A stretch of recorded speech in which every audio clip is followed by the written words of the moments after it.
I know that nobody really watches this channel anymore, and I might just discontinue things in the near future. But for now, my my lack of popularity has actually spurred me on. The erosion of whatever audience I once had has actually made me more motivated, um, because there's something freeing, if you will, about coming to notice that nobody's really like like Beatrice says to Benedict in an early scene of Much Ado About Nothing. I don't know why you keep talking, Benedict. No one marks you. Um, well, but when no one marks you, when no one's paying attention, and it's not, by no one I don't, of course, mean literally no one, but you know what I mean. It's more like you can just say what you want. You don't have to tailor it to an audience. Not that I've ever really done that, mind you. But I'm just going to talk about things that interest me, and what interests me right now is discussing the very first episode of The Love Boat, season 1, episode 1 of The Love Boat. Now, you might have to be Gen X to know to really know much about the role the Love Boat played as a television phenomenon. I was never a fan of the show, but I ended up seeing a whole bunch of episodes for some reason. I don't know why. It's very it's a show that just always went down really smoothly. You know, it was never that funny, um, but it was just entertaining enough to sort of pass an hour, and you know, you didn't really have to.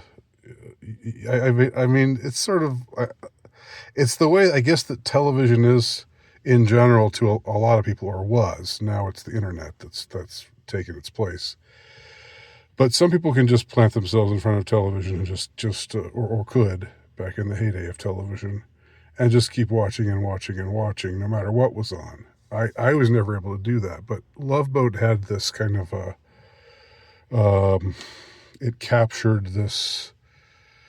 Well, I mean, it was. I always. I like ships. I like being at sea. So there's something, I guess, like cool about the idea of they're on a ship, you know, going through the ocean, and you know, I don't really know what to say beyond that. Like the characters, the staff of the Love Boat, I guess they were semi-engaging, semi-humorous. Gopher, you know, the Gavin McLeod as the captain. Whatever. Isaac, of course. Isaac, the bartender, um, and the rest of them. But this first episode was interesting to watch just because it it uh, it it showed what was interesting. Well, it showed, you know, look, all almost all television is programming. It's programming in on two levels. It's programming, of course, and then it's been programmed. You know, it's programmed in the more prosaic sense of, you know, well, they've programmed this schedule, so this show's on at this time and blah blah blah. But it's also programmed to reflect the values that they want you to have, generally speaking. And it's able to do this, I think, without necessarily there having to be too much censorship or too much, you know, it's like, it's more or less, you know, the entertainment industry reflects back at us what what we're told we should believe, more or less. So to some extent, almost all TV shows have been low grade propaganda. Some higher than low grade. You can go back and watch the video that I recorded about the state of these CSI, these procedural shows that I recorded back in 2021 when I was lying in a motel room in Dallas, Texas, feeling sick. Just watched a lot of actual television, which is something I hadn't done in a while.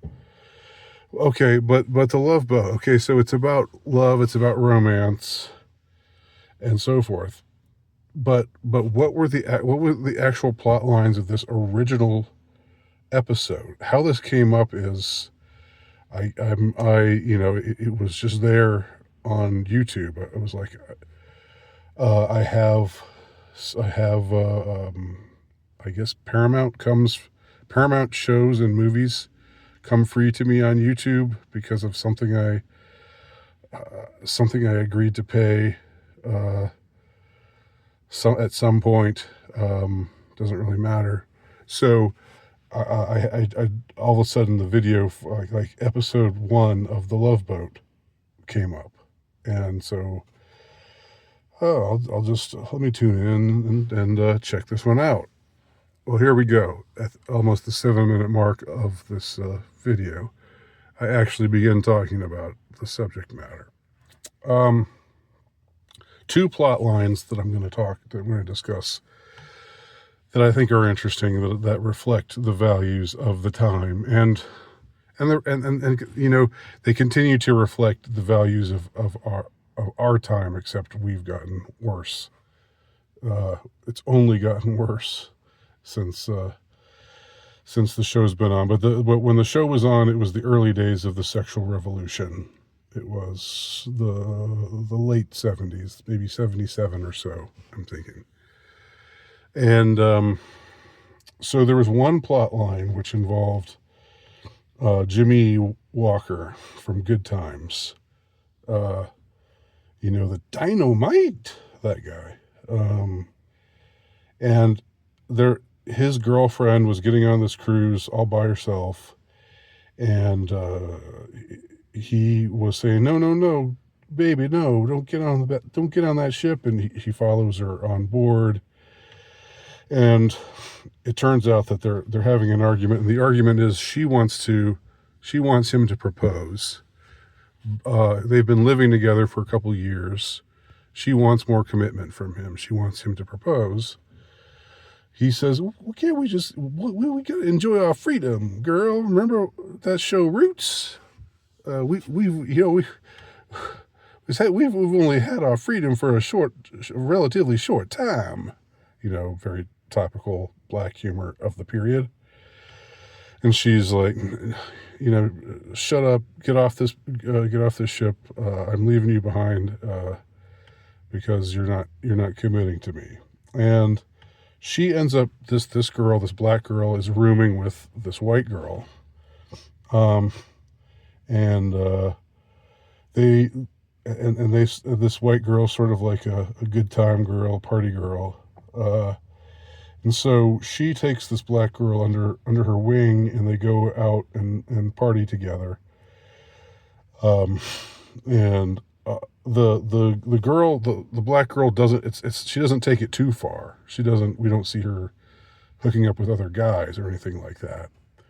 But something happens. Something changes for her during this trip. Something changes her whole frame of mind about her husband, or about her boyfriend, about wanting her boyfriend, wanting to have a commitment from her boyfriend.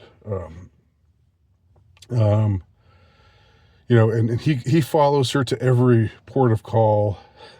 I guess it's still like the boat.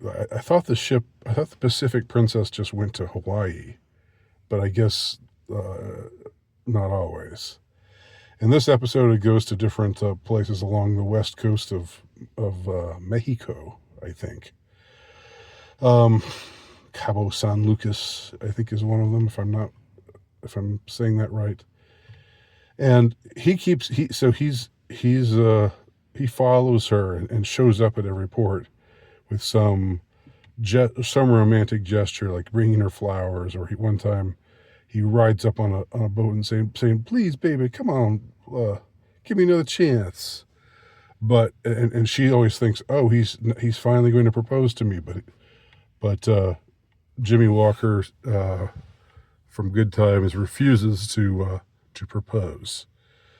He just thinks they should go on living together. And that's fine. He loves her and she loves him. So why change things up? And so she parties a little bit, as I said, with the white girl that she's rooming with, which is a strange thing. I guess back then if you were getting on a cruise as a single, you could just get matched with a stranger and share the same room, which I don't know if I don't think that's a thing now. But so they're two single girls hanging out together, partying, and like I said, we don't see her do anything crazy. We don't see her with other guys, but by the time she comes back to Los Angeles, or wherever the Pacific Princess leaves, whatever the original port of call is. By the time they get back there, she's like kind of mellow. She's kind of more, what's the term? She's not as uptight. That was a word they used at the time. If you watch shows from the 70s, like, people are always like, there's a character who's like a stickler, or he or she is too traditional minded, and they say, "Hey man, why are you so uptight? You're just too uptight. Hey, Mr. Uptight." Like uptight is like the worst thing you can be called. They don't use the word uptight for this girl, but she's basically too uptight. But by the time she gets back, she's less uptight. And he's said, by this time, he's had a change of heart. He says, "Look, girl, okay, I love you enough. I want you in my life, so I will marry you. Let's get married. I'm proposing to you now." And brings her flowers. And she says, "Well, you know what? I don't think we need to get married. Let's just keep on living together." And this just totally, this was a curveball for me. I was like, what? Like, what? So what was the point? What was the point of everything? And he's like, "Well, wouldn't it be a good thing to get married?" And she says, "Well, let's just go home and talk about it." So I guess it remains kind of unresolved, but the quote unquote lesson that she learns is that it's okay to keep living together with this guy, and not living in sin with this guy, and not getting married. Interesting. Well, what is that telling us? I mean, that's definitely teaching us something. There's definitely some propagandistic aspect to that. And I don't know if it's important that this is a black couple or not. If they're singling out like like blacks somehow especially need to be reminded not to get married, to forget about marriage of all demographics. Like, that just seems like the most evil kind of propaganda you can possibly manufacture, the most destructive kind of propaganda. It's not like the white demographic was. I mean, a lot of people were getting divorced, but there was still, and a lot of people were cohabitating, but marriage was still more of a thing among whites at that time, as it is now, even though things are even shittier now, as I said, for everybody, and values in general are shittier now than they were then. So that was plot number one. the other subplot of this episode of Love Boat is that I think is interesting to talk about. Also, very related to the sexual revolution. It involves a character played by the actress Meredith Baxter Birney. Now she was later the mom on Family Ties, and I think today, if I'm not mistaken, she's like a butch lesbian. But back then, she was this pretty blonde girl, this young blonde woman in her 20s, and she's getting on the ship with her fiance, who's going to be running for office, who's about to run for senator or something, and she confides in what's her name, Julie, the girl, the purser, or whatever her role is supposed to be.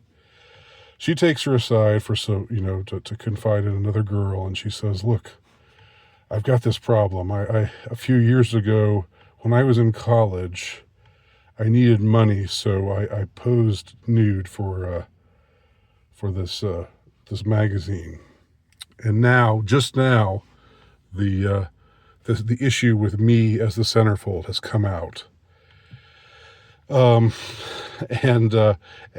so I can't let my fiance know. If he finds out, he'll hate me, and he'll leave me behind. He'll leave me in the dust, and because it'll just be ruinous for his political career. What do I do?" And so Julie agrees to buy up or take most of the issues of this magazine, which is called Kitten. It's basically Playboy, but they call it Kitten magazine on the show, so she's able to take most of them off of the ship's I don't know, the store where the ship has things stocked where you can buy, including magazines. But three of them were already purchased. So then Meredith Baxter Birney tracks down the three guys who bought the issue and finds a way to take the centerfold out and burn it, and like it's fine. It's like there's nothing. It's mildly amusing.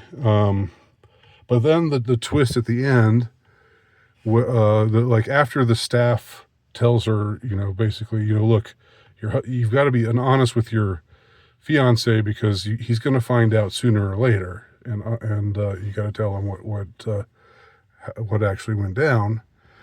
And so she says, I have, in this scene near the end, she says, I have to tell you something about what I did. And then he says, this is the first time we've really heard anything from him. And he's like, he has this totally sleazy, like 70s swinger guy, kind of, hey baby, yeah. Even though he's a politician, he's like the hair parted in the middle, the 70s hairdo. So he's like, you know what, baby, it's cool. I'm exaggerating the sleazy way he's talking, but it's basically something like, here I bought my own copy of Kitten before we even left, and he says, look, it's okay. I don't mind other men looking at what only I can have. And he says, look, Jimmy Carter told Playboy that he lusted in his heart, and now he's the president. So after this, I'll probably be elected king. And so it's like, oh, he doesn't really care. It's okay with him that she posed nude, and now millions of men are looking at her nude body. And this is the woman that he's marrying. And of course, we see the message being promoted there. Just, posing nude is a matter of no consequence. And if you're an enlightened man, you'll just shrug about it and and it won't be a big deal, and you'll take pride in it, in fact. So there you go, the Love Boat, helping to promote good, healthy American values from its very inception.